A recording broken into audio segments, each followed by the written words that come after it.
Family avoided me 5 years and all the attention was on my golden sister. But then I won a lottery ticket for $100,000, and parents came to my door and said, "Hey dear son."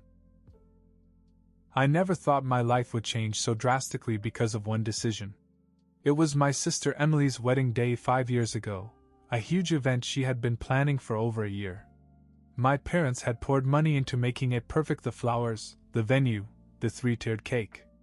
Emily had always been the golden child, the center of our parents' world, and frankly, I was okay with that. She thrived on their attention, their support, their constant affirmation. Me? I was used to being the afterthought. I learned to take care of myself and didn't mind. I liked my independence. But I didn't realize how deep this dynamic ran until that day. You see, my girlfriend, now my wife, Claire, and I had been together for 3 years at that point. I knew she was the one, and when the time came to propose, I wanted to make it memorable. I guess I wasn't thinking clearly because I picked Emily's wedding day. I know. Rookie mistake. But hear me out, it wasn't like I hijacked the whole event. It was during the reception, after the speeches and the first dance. Guests were mingling, the music was playing, and Claire and I had stepped out into the garden to get some air. It was just us, no crowd, no spectacle. I got down on one knee and asked her to marry me. She said yes, of course, and we were ecstatic. The problem? Someone saw us. A family friend took a picture, posted it online, and within minutes the whole reception knew. Suddenly, we were bombarded with congratulations and people clinking glasses in our honor. It wasn't intentional, but the spotlight shifted, and Emily noticed. She was furious. I'll never forget the way she stormed up to us, pulled me aside and hissed, "You just had to make this about you, didn't you?" The fallout was immediate. My parents took her side, saying I had ruined her perfect day. They ignored the fact that it was a private moment that only became public because of that photo. Emily, of course, milked it for all it was worth, painting me as selfish and attention-seeking. Then there was the wedding itself. I'd refused to contribute financially to it earlier in the year, which had already caused tension. My sister expected me to contribute because, as she put it, family helps family. But Claire and I were saving for a house, and I didn't see why I should foot the bill for her dream wedding. This decision only added fuel to the fire. After the wedding, my parents stopped talking to me. No birthday calls, no visits, nothing. Emily made sure of that, constantly reminding them of how I'd betrayed them. It was almost comical how easily they bought into her narrative. But honestly, I didn't fight it. In a strange way, I felt relieved. Without them around, Claire and I could finally breathe. No more guilt, no more feeling like I was never good enough. It stung, sure, but I told myself we were better off without her drama. For 5 years I kept my distance. She never reached out, and neither did I. Claire and I built a life together, quiet and simple. I thought that was the end of it. But then a $5 scratch-off ticket changed everything. It happened one random Tuesday. I was driving home from work and stopped at the gas station to fill up the car. As I waited in line to pay, I noticed the scratch tickets on the cash register. I'm not a big lottery guy, but something about that moment felt right. So on a whim, I grabbed a $5 ticket and stuffed it in my pocket. I didn't even scratch it until later that night. Claire was cooking dinner and I was sitting at the kitchen table with nothing to do. I pulled out the ticket, grabbed a coin, and started scratching. At first I thought it was a joke. 3 matching numbers followed by the words $100,000. I stared at it, waiting for my brain to catch up. I even Googled the ticket to make sure I wasn't reading it wrong. But it was real. I had just won $100 grand. I showed it to Claire, and for a minute we just sat there in shock. Then we both started laughing, like full-on, can't-breathe laughter. It wasn't the kind of money that would make us millionaires, but it was enough to change our lives. Enough to pay off debts, maybe take a trip, and just have some breathing room. The next day, I went to the lottery office to verify my winnings and start the claiming process. 2 weeks later, the check arrived, And let me tell you, seeing 6 figures in your name does something to you. It felt like a new chapter, like all the years of struggling and being rejected by my family had led up to this moment. What I didn't expect was how quickly the news would spread. Apparently, the lottery win was announced in a local news article, complete with my name and photo, thanks to a form I'd signed at the lottery office. Emily was the first to know. She must have been scrolling through Facebook or something, because she texted me the very next day. Not to say congratulations, of course. Just a casual, "Hey, heard you won some money. That's amazing." I didn't reply. But 2 weeks later, there was a knock at my door. It was my parents. Now, to put this in perspective, my parents hadn't shown up at my house in 5 years. Not for birthdays, not for holidays, not even when Claire and I sent a Christmas card one year as a peace offering. And yet there they were, standing on my front porch with big smiles on their faces. "Hello, son," my dad said, his arms outstretched as if we were long-lost pals. Behind him, my mom chimed in. "We missed you so much." It was like a bad sitcom. For a moment, I just stood there, trying to process the audacity. 5 years of silence, and now suddenly they were going to play happy family? I could already feel the strings attached to their visit. I should have slammed the door in their faces. Instead, I smiled politely and said, "Come in." Big mistake. I let them in, mostly out of morbid curiosity. Claire was out running errands, which was probably for the best. My parents walked into the living room like they owned the place, commenting on how beautiful everything was and how proud they were of me. It was surreal to hear them suddenly acting like the doting parents they'd never been. We sat down, and after a bit of forced small talk, they got down to business. My father cleared his throat and said, "We heard about the lottery win. Congratulations, son. You've made us very proud." "Thank you," I said, leaning back in my chair. I wanted to see where this was going. "Well," my mother jumped in, "we're so happy for you. And we were thinking, since you're in such a good position now, maybe you could help us out a little." There it was. I kept my expression neutral. "Help you out how?" "Oh, nothing too big," my dad said, waving it off like it was no big deal. "It's just, things have been a little tight lately. Your mom and I were hoping you could take care of some things. The property taxes, maybe. And, we wanted to renovate the kitchen, but we just haven't had the funds. About $20,000. My mother added, as if that was pocket change. I actually laughed. I couldn't help it. "You want me to give you $20,000? After not speaking to me for 5 years?" My father's smile faltered. "Now, son, let's not dwell on the past. We're family, and family helps each other." "Right," I said, leaning forward. "Like how you helped me out when you ignored me for half a decade? Or how you sided with Emily when she decided I was the villain of her wedding?" My mother's face flushed. "We apologized for that dash." "When?" I interrupted. Because I must have missed it. There was a long, awkward pause. Then my dad said, "We're trying to make it up now. Isn't that important?" It was almost impressive the way they spun it. As if I was the unreasonable one for pointing out their years of neglect. I could feel my temper rising, but I didn't let it show. Instead, I stood up and said, "I'll tell you what. I'll be happy to pay your garbage bill. That's about as much help as you're going to get from me." My dad's jaw dropped. My mom opened her mouth to protest, but I held up my hand. "This conversation is over," I said. "You can stay for coffee if you want, but if you're here for the money, you can leave now." To my surprise, they stayed. But the tone changed. They spent the next hour trying to reason with me, their voices soft and calm, as if talking to a stubborn child.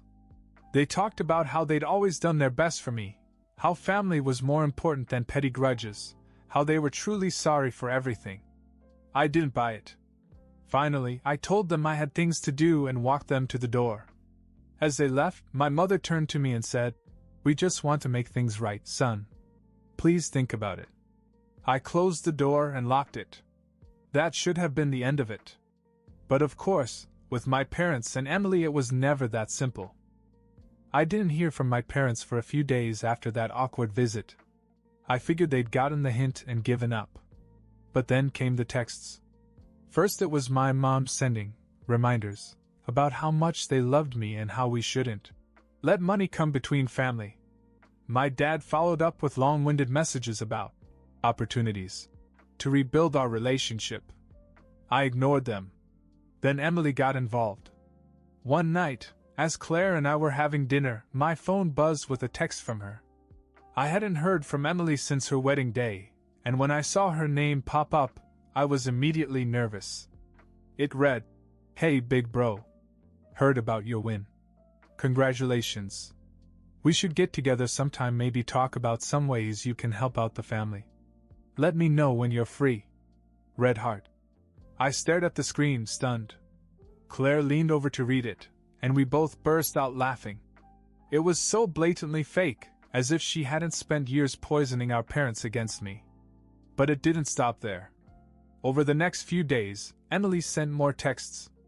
First, she mentioned how she always dreamed of starting her own business and how a little help from family can go a long way. Then she casually mentioned some debt she was struggling with: credit cards, student loans, even a car payment. I didn't respond to any of it. But Emily wasn't one to take silence for an answer.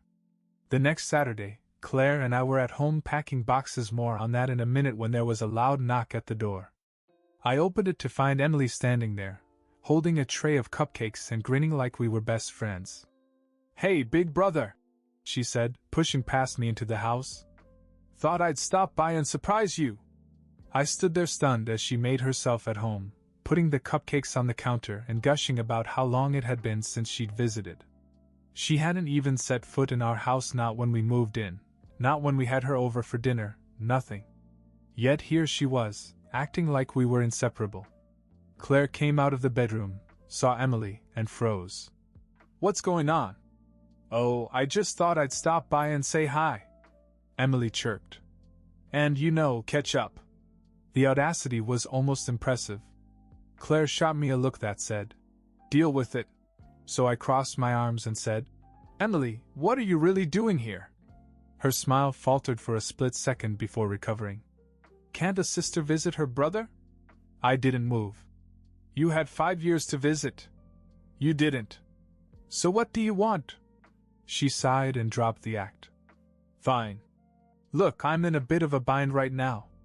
I've got some bills piling up, and with your big win, I thought maybe you could help me out. Nothing crazy, just $10,000 or so to get me back on track." I laughed and shook my head. "You've got some nerve, Emily. You got our parents to cut me off for 5 years, and now you think I owe you money?" Her face hardened. "That's not fair. I didn't make them do anything. They were just mad at you for what you did at my wedding." "Oh, you mean proposing to my wife?" "Yeah, we've been over that. Get out." But Emily wasn't done. She leaned in and lowered her voice. "You really want to play this game? Because I have dirt on you, and I'm not afraid to use it." That caught me off guard. "What dirt?" She grinned. "Oh, nothing too serious. Just some questionable choices you made back in the day. I'm sure Mom and Dad would like to hear about them. And maybe Claire, too." I couldn't believe what I was hearing. She was trying to blackmail me for what, I didn't even know. But I wasn't going to let her think she had the upper hand. "Go ahead," I said, crossing my arms. "Tell whoever you want whatever you want. But you won't get a dime from me." Emily's smirk disappeared, replaced by pure frustration. "You're going to regret this," she said, grabbing her purse and storming out. Claire and I watched her go, stunned at how low she was willing to go. That night, Claire proposed something drastic. "Let's sell the house and move," she said. "Start over somewhere else. We've talked about it before, and now we actually have the money to do it." At first I hesitated. I loved our home, and moving felt like letting my family win. But the more we talked about it, the more it made sense. The lottery money wasn't life-changing, but it was enough to give us some freedom. A chance to leave all the drama behind. The next day we put the house on the market. Of course, that didn't stop my parents and Emily from finding new ways to harass us. The decision to sell the house was surprisingly easy. Claire and I both agreed that it was time to start over, and frankly, the money gave us the flexibility to do so. The way we saw it, the house was just a place it wasn't worth being tied down if it meant keeping my parents and Emily in our orbit. We put it on the market the next week. And while we priced it slightly below market value to sell quickly, the offers started rolling in. It felt like a weight was lifting, one box at a time. Of course, Emily found out about the move almost immediately. Someone in the family must have mentioned it to her, because one morning I woke up to a series of texts. "So I hear you're selling your house? Moving away? What, are you trying to run away from your responsibilities now? You think you're so much better than everyone else just because you got lucky? News flash, your little payday doesn't make you special. I wouldn't get too comfortable if I were you. You never know what might come out when people start talking." Classic Emily. A mix of thinly veiled threats and desperate attempts to make herself feel superior. Claire read the messages over my shoulder and laughed. "Does she think this will scare us? She's grasping at straws." "Straws are probably all she's got left," I said. Emily's problem was that she didn't have anything on me. We grew up in the same house, but we barely spoke. I was either working or doing my own thing, and she was busy playing queen of the family, sucking up to mom and dad and scheming to get them to buy her the next shiny thing she wanted. Her threats didn't bother me because she didn't know me. She never bothered to. The next few days were blissfully quiet. The house went under contract, and we started making plans to move out of state.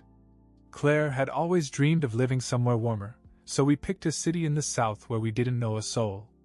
But just when I thought we were free, Emily showed up one last time. It was a Saturday afternoon.